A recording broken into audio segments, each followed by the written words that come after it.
अस्सलाम वालेकुम स्टूडेंट, मैं Mohammad Saqib Asmi, your biology teacher. तो स्टूडेंट, आज हम एक नए चैप्टर को स्टार्ट करते हैं, क्लास 12th एनसीईआरटी। और उसमें जो चैप्टर नंबर 1 है, हम उसके बारे में बात करेंगे। सबसे पहले हम बात करते हैं उस कौन सी यूनिट हम स्टार्ट कर रहे हैं। तो जो यूनिट है, ये आपकी फर्स्ट यूनिट है, क्लास 12 फर्स्ट यूनिट है। उस यूनिट का नाम है रिप्रोडक्शन। और आपको पता होगा रिप्रोडक्शन एक बहुत ही इंपॉर्टेंट टॉपिक है, जिसको आपको पढ़ना है, समझना। और इसमें ऑलमोस्ट आपके 4 चैप्टर, ऑलमोस्ट क्या 4 चैप्टर ही इसमें आते हैं, जिसमें पहला आपका है रिप्रोडक्शन इन ऑर्गेनिज्म। तो आपको 4 चैप्टर पढ़ने, reproduction in organism, reproduction in flowering plants, human reproduction, और लास्ट में आपको रिप्रोडक्टिव हेल्थ के बारे में पढ़ना होगा। तो ये 4 चैप्टर जो इंपॉर्टेंट चैप्टर है, जिनसे आपके बहुत सारे क्वेश्चन आते हैं, नीट के एग्जाम में आते हैं, और साथ ही साथ आपके जो बोर्ड एग्जाम होते हैं ना, उनसे भी क्वेश्चन आते हैं। बट एक चीज याद रखना, जो बोर्ड के एग्जाम थे पिछली बार, जो बोर्ड के एग्जाम हुए या पिछले 2 साल जो बोर्ड के एग्जाम हुए थे, उसमें हमने क्या देखा था कि कोविड की वजह से सेशन उतना लंबा चला नहीं, छोटा ही रहा। और तो स्टेट बोर्ड ने, सीबीएसई ने बहुत क्या किया कि आपका जो रिप्रोडक्शन इन ऑर्गेनिज्म वाला जो चैप्टर था, उसको हटा दिया, क्योंकि उन्होंने 30% सिलेबस को रिड्यूस किया था। सेकेंड टाइम उन्होंने 15% रिड्यूस किया था। तो इस चैप्टर को उन्होंने नहीं पढ़ा। 2 साल से बच्चे इस चैप्टर को नहीं पढ़े, बोर्ड वाले बच्चे। लेकिन इस बार 100% है कि वो ये चैप्टर एक बार फिर से आएगा। तो आप लोग पहले से अपने आप को प्रिपेयर करके रखें इस चैप्टर के लिए। तो इस चैप्टर में बहुत सारी इंपॉर्टेंट चीजें, अगर आपको chapter number 2nd, 3rd and 4th को समझना है, क्योंकि सारे के सारे चैप्टर रिप्रोडक्शन के बारे में ही है, उनके बारे में ही है, तो उसको समझने के लिए आपको रिप्रोडक्शन इन ऑर्गेनिज्म वाले चैप्टर की जरूरत पड़ेगी। तो रिप्रोडक्शन इन ऑर्गेनिज्म एक इंपॉर्टेंट चैप्टर है। बाकी चैप्टर आपको तभी समझ में आएंगे जब आप इस चैप्टर को ठीक से समझ जाएंगे। तो ओके, तो इस चैप्टर के बारे में, इस चैप्टर में हमें क्या क्या पढ़ना है, मैं थोड़ा सा एक बार बता देता हूँ। इस चैप्टर को थोड़ा सा इंट्रोड्यूस करा देता हूँ, फिर उसके बाद हम धीरे धीरे इस चैप्टर में इंटर करेंगे, और कुछ 1-2 टॉपिक को भी कवर करेंगे आज के ही लेक्चर में। फिर आगे का देखते हैं नेक्स्ट वाले लेक्चर में, और नई चीज़ों को जल्दी ही उनको अपलोड कर दूंगा। मे बी कल या परसों एक नेक्स्ट चैप्टर आपका अपलोड हो जाएगा, नेक्स्ट लेक्चर आपका अपलोड हो जाएगा, सॉरी। तो बात करते हैं रिप्रोडक्शन के बारे में। देखो, रिप्रोडक्शन क्या है, सारे लोग जानते हैं। रिप्रोडक्शन एक ऐसा प्रोसेस है जिसकी वजह से अर्थ पे लाइफ कंटिन्यू है, जिसकी वजह से अर्थ पे जो स्पीसीज है वो कंटिन्यू है। हर ऑर्गेनिज्म को आज, क्योंकि जो आपका कोई भी अर्थ पे आपका जितने भी ऑर्गेनिज्म है वो इमोर्टल्स नहीं है। सारे के सारे स्पीसीज जो है ना, वो मोर्टल्स है। सबकी आज ना कल उनकी डेथ होनी है। एक टाइम पीरियड होता है, वहां तक वो सरवाइव कर सकते हैं, ज्यादा से ज्यादा वहां तक सरवाइव कर सकते हैं, उस टाइम पीरियड तक। उसके बाद उनकी क्या होनी है, डेथ होनी है। तो इसमें हम क्या क्या पढ़ेंगे, पहले हम समझ लेते हैं। पहले हम बात करेंगे किसके बारे में, रिप्रोडक्शन के बारे में हम बात करेंगे। रिप्रोडक्शन एक्चुअली है क्या, फिर रिप्रोडक्शन का सिग्निफिकेंस क्या है, रिप्रोडक्शन, और एक और चीज जो आती है आपकी लाइफ स्पैन। लाइफ स्पैन को देखेंगे, सिग्निफिकेंस देखेंगे, रिप्रोडक्शन क्या इंपॉर्टेंस क्या है वो देखेंगे। तो ये 2-4 पॉइंट है जो आज के लेक्चर में हम समझने की कोशिश करेंगे। और उसके अलावा हम इस चैप्टर में रिप्रोडक्शन को पढ़ेंगे। फिर उसके बाद हम देखेंगे कितने टाइप के रिप्रोडक्शन होते हैं। तो जब हम पूरे चैप्टर के बारे में बात करें, तो कौन कौन से कितने टाइप के रिप्रोडक्शन होते हैं। नॉर्मली हमें पता है कि एसेक्सुअल एंड सेक्सुअल रिप्रोडक्शन है। तो हम एसेक्सुअल रिप्रोडक्शन में budding and binary fission, budding, fission and regeneration and fragmentation, ये सारी चीजों को एक एक करके हम पढ़ेंगे। उसके बाद हम बात करेंगे सेक्सुअल रिप्रोडक्शन के बारे में। सेक्सुअल रिप्रोडक्शन बहुत ही इंपॉर्टेंट है, बिना गैमेट फॉर्मेशन नहीं होगा। आप क्लास 11 पढ़ के आए तो आपको पता होगा कि गैमेट क्या होते हैं। तो गैमेट फॉर्मेशन होगा, चाहे वो प्लांट्स हो चाहे एनिमल हो, उनके अंदर गैमेट फॉर्मेशन होगा, और वो गैमेट क्या करेंगे, न्यू ऑर्गेनिज्म को प्रोड्यूस कराएंगे। तो ये 2-3 स्टेप में होता है। कितने इवेंट्स होते हैं सेक्सुअल रिप्रोडक्शन के, वो बहुत ही इंपॉर्टेंट हो जाता है।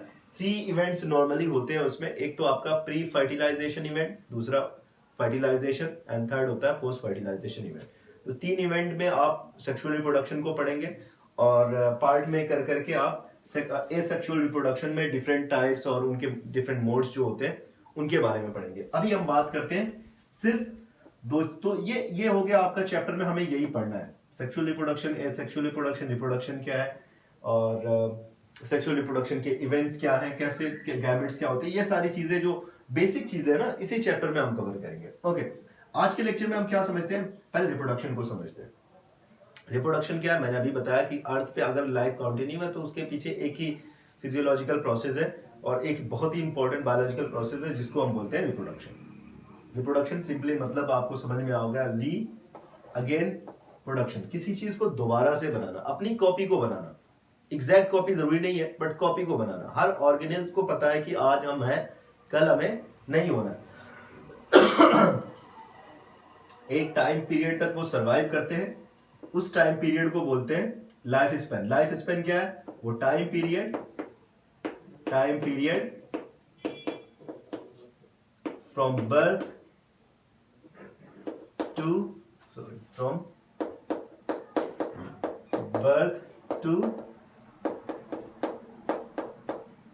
Natural death. बर्थ से नेचुरल डेथ तक का जो टाइम पीरियड होता है ना, कोई एक बच्चा जो है वो पैदा हुआ, फिर उसके बाद उसके अंदर जुवेनाइल स्टेज, फिर उसके बाद वो एडल्ट हुआ, फिर उसके बाद एजिंग हुई, सेनेसेंस हुआ, लास्ट में उसकी डेथ हुई, नेचुरल डेथ हुई। वहां तक का जो टाइम पीरियड होता है उसको हम एक्चुअली बोलते हैं लाइफ स्पेन। ओके, तो लाइफ स्पेन क्या है, आई होप कि सारे बच्चों नेचुरल डेथ होना चाहिए। नेचुरल डेथ का मतलब होता है कि जब उसकी बॉडी के सारे physiological process and cell division की स्पीड रुक जाए और बाकी सारी चीजें धीरे धीरे स्लो करके, जैसे ह्यूमन के है almost life span almost 100 year है। अगर कोई बड़ी बीमारी ना हो या फिर कोई एक्सीडेंट ना हो, किसी ने किसी का मर्डर ना किया हो, तो वो आदमी ऑलमोस्ट 100 ईयर तक सर्वाइव करेगा, कम ज्यादा। और एक एवरेज जो है वो 100 ईयर तक का हो सकता है उसका लाइफ स्पेन। और नेचुरल डेथ का मतलब ही यही होता है कि नेचुरल डेथ उसकी लगभग 100 ईयर में होगी, लेकिन अगर पहले ही किल कर दिया तो फिर वो नेचुरल डेथ में नहीं आता। तो जो लाइफ स्पैन होता है वो वेरी भी करता है। अब ऐसा नहीं कि अर्थ पे सिर्फ एक टाइप के organism, 1.7 to 1.8 million type of species actually exist on this earth. और जब हम उनके बारे में बात करें तो सबका लाइफ स्पैन बहुत डिफरेंट टाइप का होता है। किसी का छोटा होता है, किसी का बड़ा होता है। किसी कोई ऑर्गेनिज्म होता है कि वो एक ही दिन तक सरवाइव करता है, कुछ होते हैं कि कुछ हफ्ते तक सरवाइव करते हैं, और कुछ ऑर्गेनिज्म होते हैं कि वो 100 ऑफ ईयर्स और 1000 ऑफ ईयर्स तक भी सरवाइव कर लेते हैं। मैंने यहाँ पे पहले से ही एक लिस्ट बना के रखी हुई है, आप एनसीईआरटी में ही आप चेक करेंगे तो एक दिया हुआ है एक फिगर, उसमें ढेर सारे इमेजेस दिए हुए हैं। आपका राइस का है, टर्टल्स है, बनियान ट्री है, फ्रूट फ्लाई, एलिफेंट के बारे में, इनके लाइफ स्पेन के बारे में दिया हुआ है। तो सिंपली आप याद रखें, राइस के बारे में आपको पता है ये 3 to 5 मंथ्स इसका लाइफ स्पेन है। टर्टल्स है ऑलमोस्ट 150 ईयर्स, ये काफी ज्यादा टाइम तक सर्वाइव करता है। बनियान ट्री ऑलमोस्ट 200 ईयर्स, आपके एनसीईआरटी में दिया हुआ है, ठीक है। फ्रूट फ्लाई 1 to 2 वीक्स, 1 से 2 हफ्ते तक सरवाइव करती है ये फ्रूट फ्लाई जो होती है। एलिफेंट होते हैं ये ऑलमोस्ट 50 to 60 ईयर्स तक सरवाइव करते हैं। Rose plant 5 to 7 years. मैं सारे जितने भी ऑर्गेनिज्म दिए हुए हैं आपके उस पे, मैं उनका लाइफ स्पैन यहाँ पे बता रहा हूँ, आप नोट कर ले, वहां पे दिया हुआ होगा, ब्लैंक करके दिया होगा, आप वहां पे नोट कर ले, जो दिया हुआ है ऑलरेडी उनको रहने दे। तो डॉग है 20 to 25 years, butterfly 1 to 2 weeks, 1 से 2 हफ्ते तक ही सरवाइव करते। क्रो ये 15 ईयर्स, और बनाना ट्री ये 2 to 3 ईयर्स।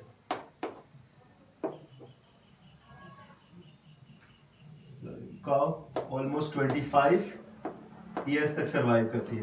पैरट हो गया, ये इसका थोड़ा सा देख लेंगे तो आपको याद रहना चाहिए, 140 ईयर्स तक सरवाइव करता है। क्रोकोडाइल है ऑलमोस्ट 60 ईयर्स, एंड हॉर्स है ये आपका 40 to 50 ईयर्स, ठीक है। तो ये इनके सरवाइव करने का वो जो मैंने एज बताया हुआ है, इस तरीके से वो क्या करते हैं, सरवाइव करते हैं। एक मिनट, कुछ छूट तो नहीं रहा है ना, ठीक है। तो ऑलमोस्ट यही सारी चीजें हैं जिनको आपको याद रखना है और दिमाग में रखना है। अब देखो इसमें मोस्टली क्या होता है ना कि जो हम लाइफ स्पैन के बारे में बात करें, ऐसे ऑर्गेनिज्म जिनकी बॉडी कॉम्प्लेक्सिटी थोड़ा से कम होती है, बॉडी लेस कॉम्प्लेक्स है, उनकी बॉडी का ऑर्गेनाइजेशन थोड़ा सा उतना कॉम्प्लेक्स नहीं है। और कुछ ऑर्गेनिज्म होते हैं जिनकी बॉडी का ऑर्गेनाइजेशन ज़्यादा कॉम्प्लेक्स होता है। फॉर एग्जांपल हम बात करें, स्पंजेस हो गए, आपके अर्थवॉर्म हो गए, ये सारी चीज़ें जो हो गई जो सिंपल होते हैं, नॉर्मली क्या होता है उनका लाइफ स्पैन थोड़ा सा शॉर्ट होता है as compare to more complex organism, जैसे ह्यूमन बीइंग हो गए, और बहुत सारे इसमें एनिमल हैं, वो आपको देखने को मिल रहे हैं, सारे के सारे कॉम्प्लेक्स है। बॉडी ऑर्गेनाइजेशन इनका ऑर्गन सिस्टम लेवल का होता है। प्लांट में देखें तो भी उनका काफ़ी हाई कॉम्प्लेक्सिटी, बॉडी ऑर्गेनाइजेशन की कॉम्प्लेक्सिटी काफ़ी ज़्यादा होती है। ओके, तो लेकिन एक चीज़ और एनसीईआरटी ने मेंशन की हुई है कि आप उनकी बॉडी साइज के अकॉर्डिंग, आप उसके बॉडी साइज से और उनकी लाइफ स्पेन से कोई रिलेशन नहीं है, कोई उनका रिलेशन नहीं है। कभी कभी क्या होता है ना कि बॉडी साइज आपको सेम देखने को मिल जाती है, बट लाइफ स्पेन में वेरिएशन देखने को मिल जाता है। अब जैसे फॉर एग्जांपल यहाँ पे दिया हुआ है आपका क्रो है, 15 ईयर्स तक सरवाइव कर रहा है, लेकिन वहीं पे आप पैरेट का देख लो 140 ईयर्स, ज्यादा डिफरेंसेस नहीं है पैरेट एंड क्रो में। पैरेट सिर्फ सरवाइव करता है 15 ईयर्स, लेकिन वहीं पे देखें, सॉरी पैरेट कह रहे हैं, क्रो सरवाइव करता है ओनली 15 ईयर्स। वहीं पे बात करते हैं जब पैरेट की, तो पैरेट 140 ईयर्स तक, और बॉडी स्ट्रक्चर में ज्यादा डिफरेंसेस नहीं, बॉडी साइज में ज्यादा डिफरेंसेस नहीं, ऑलमोस्ट सेम होते हैं, ठीक है ना, ना बहुत ज्यादा बड़े ना बहुत ज्यादा छोटे। वैसे ही आप मैंगो प्लांट का देख लें, 50 टू 80 ईयर्स तक हो सकती है मैंगो की एज, लेकिन अगर पीपल प्लांट का देख ले, पीपल का ऑलमोस्ट 1500 टू 2000, ठीक है, ये एज होती है पीपल की। पीपल प्लांट जो होता है ना, वो बनियान से ज्यादा सरवाइव करता है। बनियान आपका प्लांट 200 साल तक, बट पीपल का प्लांट 1500 से 2000 साल तक सरवाइव कर सकता है, ठीक है। तो याद रखें, ये बॉडी का साइज और उनकी लाइफ स्पैन, उनके बीच में कोई खास रिलेशन नहीं है कि नहीं इसकी बॉडी बड़ी है, ये एलिफेंट है तो उनकी एज 60 है, तो ये कोई छोटा ऑर्गेनिज्म है तो उसकी लाइफ स्पैन शॉर्ट होगी। तो ऐसा नहीं है, दोनों में कोई खास रिलेशन होता नहीं है। कभी कभी कॉम्प्लेक्सिटी के बेसिस पे देखने को मिल सकता है थोड़ा बहुत, बट एक्सेप्शन आपको बहुत मिलेंगे, तो बेहतर है कि हम उससे उनका कोई कोरिलेशन वहाँ पे ना बनाए। ओके, तो लास्ट में हम एक चीज और बात कर लेते हैं। आई होप कि आपको समझ में आ गया रिप्रोडक्शन क्या है। रिप्रोडक्शन का मतलब ही यही है कि कोई भी ऑर्गेनिज्म अगर पैदा हुआ है, लास्ट में उसकी डेथ होनी है, क्योंकि देखो बर्थ होना है, फिर वो क्या करेगा वो उसकी एक फेज आएगी जिसको हम बोलते हैं जुवेनाइल फेज। उसके बाद क्या होगा, एक फेज आएगी उसको बोलते हैं एडल्ट। फिर क्या होगा, एक फेज आएगी उसको बोलते हैं एजिंग। लास्ट में क्या होगी, उसकी डेथ। हर पीरियड को आप अपने हिसाब से समझ लीजिए। बर्थ का मतलब अर्थ पे आने वाला टाइम, जब उसका बर्थ होता है, और वो पीरियड वो एम्ब्रियोनिक कंडीशन से जब बेबी बाहर आता है, जैसे एम्ब्रियोनिक कंडीशन जो मदर की बॉडी के अंदर उसका फॉर्मेशन हो रहा होता है, उसके बाद जैसे ही उसका बर्थ हुआ, वहां से वो पीरियड स्टार्ट होता है लाइफ स्पैन का। तो ये बर्थ हो गया। बर्थ के बाद जुवेनाइल फेज क्या होता है, ये वो फेज होता है जिसमें डेवलपमेंट चल रहा होता है बॉडी के अंदर। कैसा डेवलपमेंट, क्योंकि देखो एडल्ट वाला फेज बड़ा इंपॉर्टेंट है। एडल्ट फेज का मतलब वो फेज जब कोई भी ऑर्गेनिज्म मेच्योर हो जाए या रेडी हो जाए रिप्रोड्यूस करने के लिए, रिप्रोडक्शन करने के लिए, अगर उसकी बॉडी रेडी हो जाए तो उस एज को बोलते हैं एडल्ट फेज। एंड उस रिप्रोडक्शन वाली एज का मतलब कि जब रिप्रोडक्शन के लिए जब रेडी हो जाए, उससे पहले की जो प्रिपरेशन होती है उस फेज को बोलते हैं, प्रिपरेशन फेज को बोलते हैं जुवेनाइल फेज। ओके, तो कोई अगर आपसे पूछेगा तो आप यही बताओगे कि जुवेनाइल फेज वो फेज होती है जब कोई भी ऑर्गेनिज्म अपने आप को प्रिपेयर करता है for the reproduction, that phase is called juvenile phase. तो जुवेनाइल होगी, एडल्ट होगी। अब जब एजिंग का मतलब होता है जब उसके अंदर रिप्रोडक्शन की जो एबिलिटी होती है, कैपेसिटी होती है, जब धीरे धीरे कम होने लगती है, तो उसको बोलते हैं हम एजिंग। और लास्ट में जब उसके अंदर सारी एक्टिविटीज बंद हो जाती है, फिजियोलॉजिकल एक्टिविटीज और सारी मेटाबॉलिक एक्टिविटीज बंद हो जाती है, तो उस एज को हम बोलते हैं, और उस स्टेज को बोलते हैं डेथ। वो लास्ट में उसकी डेथ हो गई। तो ये सारी चीजें, ये आपका क्या है, एक लाइफ स्पैन है। लाइफ स्पैन में कौन कौन सी स्टेप आ रहा है, बर्थ है, जुवेनाइल फेज है, एडल्ट फेज है, एजिंग है एंड डेथ, ये सारे के सारे। और इनके बाद इंसान की डेथ हो जानी है, इंसान एग्जिस्ट नहीं कर रहा अर्थ पे, तो मरने से पहले पहले तक अपनी कॉपी को प्रोड्यूस कर देंगे तो ठीक है। अब लाखों साल से दुनिया चली आ रही है, लाखों साल से अर्थ पे जो लाइफ पाई जा रही है। अब 10,000 साल पहले भी मैंगो के प्लांट थे, आज भी मैंगो के प्लांट है, बट ये प्लांट नहीं रहा होगा 10,000 साल पहले। ये तो प्लांट हमने देखा कि 10-15 साल पहले आया, ठीक है। हमारे जो बागीचे में लगा हुआ प्लांट है ये तो 15 से 20 साल पहले हमने लगाया हुआ है, आज बड़ा सा हो गया। लेकिन 10,000 साल पहले भी अगर मैंगो प्लांट जो था वो एग्जिस्ट कर रहा था और आज भी एग्जिस्ट कर रहा है, उसके पीछे सिर्फ एक यही रीजन है, क्योंकि प्लांट को पता है कि हमें क्या करना है, खत्म हो जाना है। ह्यूमन को पता है, ह्यूमन जो भी कुछ सेवरल थाउजेंड ऑफ ईयर्स से सरवाइव कर रहे हैं अर्थ पे एग्जिस्ट कर रहे हैं, तो कोई भी एज 100 ईयर, उसके बाद वो उनको पता है कि उनके बाद उनकी डेथ हो जानी है, ज़्यादा से ज़्यादा 100 ईयर तक सरवाइव करेंगे। तो उससे पहले क्या करना है कि अपनी एक कॉपी बना दो ताकि अर्थ पे लाइफ कंटिन्यू रहे। देखो नेचर ने क्या किया कि अर्थ पे लाइफ को मेंटेन रखने के लिए उसने बड़ा सिंपल सा ही चीज़ दे दी। उन्होंने कहा कि देखो अर्थ पे सारे भी ऑर्गेनिज्म, हमारा इतना बेहतरीन क्रिएशन है, अर्थ हमने बनाया हुआ है, उस पर लाइफ हमने डाली हुई, अब ये खत्म हो जाएगी। उससे पहले क्या करते हैं कि ऑर्गेनिज्म को, हर ऑर्गेनिज्म के पास एबिलिटी दे दी जाती है एक काम करने की, जिससे वो अपनी लाइफ को क्या करें, अर्थ पे मेंटेन रखें और बैलेंस भी बना रहे। ऐसा ना हो कि नए ऑर्गेनिज्म प्रोड्यूस होते चले जाए और पुराने वैसे ही एग्जिस्ट करें, तो ऐसा नहीं। उन्होंने दोनों चीजें डाली, उन्होंने दो चीजें डाल दी। एक नेचर ने दो चीजें थी, एक डेथ, उससे ऑर्गेनिज्म को खत्म हो जाना है, और एक स्टेज बना दी उनके लिए, एक एडल्ट स्टेज, जिसमें क्या करना है कि ऑर्गेनिज्म को अपने जैसी कॉपी को प्रोड्यूस करना है। तो डेथ होने से पहले ही वो अपने जैसी कॉपी को प्रोड्यूस कर देता है, और इससे क्या होता है कि अर्थ पे जो लिविंग ऑर्गेनिज्म है, जो लाइफ है, उसका बैलेंस बना रहता है। तो ये नेचर ने किया, ओके। तो आपको सिग्निफिकेंस भी समझ में आ गया होगा कि continuity of species on the earth, and second, हम जब बात करते हैं कुछ several of 1000 years के बारे में बात करते हैं, तो हमने क्या देखा वहां पे, हमने देखा कि पहले अर्थ पे जो प्लांट्स होते थे वो उतने ज्यादा वेरिएशन उनमें नहीं पाया जा रहा था, बहुत सिंपल टाइप के प्लांट थे और कुछ ही प्लांट थे। लेकिन धीरे धीरे उनके अंदर वेरिएशन बढ़ता गया, और उन सारे वेरिएशन को देखें तो हम ये समझ में आता है कि ऑर्गेनिज्म जो है ना वो अपने जैसी कॉपी तो बनाते हैं, लेकिन थोड़ा बहुत वो वेरिएशन भी लेकर आते हैं।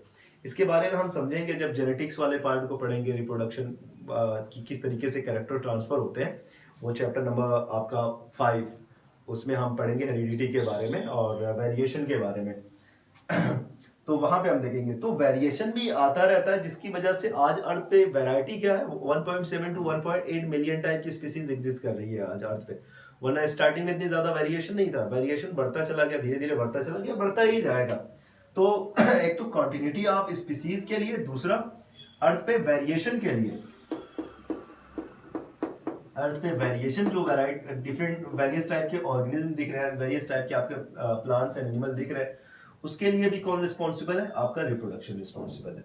तो आप देखिएगा, आप जितने भी ऑर्गेनिज्म को देखें, उनका mode of reproduction different type का है, उनका लाइफ स्पैन डिफरेंट टाइप का है। ये सारे के सारे ऑर्गेनिज्म जो है ना, पहले एक ही हुआ करते थे, एक ही एंसेस्टर से बिलोंग करते होंगे, फिर धीरे धीरे क्या हुआ, उनका लाइफ स्पैन चेंज हो गया, उनके बॉडी स्ट्रक्चर चेंज हो गया, उनकी फिजियोलॉजिकल कंडीशन चेंज हो गया। वो ये सारी चीजें हुई ऑन द बेसिस ऑफ हम ये कह सकते हैं कि ये सारी चीजें उनके अंदर चेंजेस आया हैबिटेट की वजह से, हैबिटेट चेंज हुआ तो उनके अंदर चेंजेस आ गए।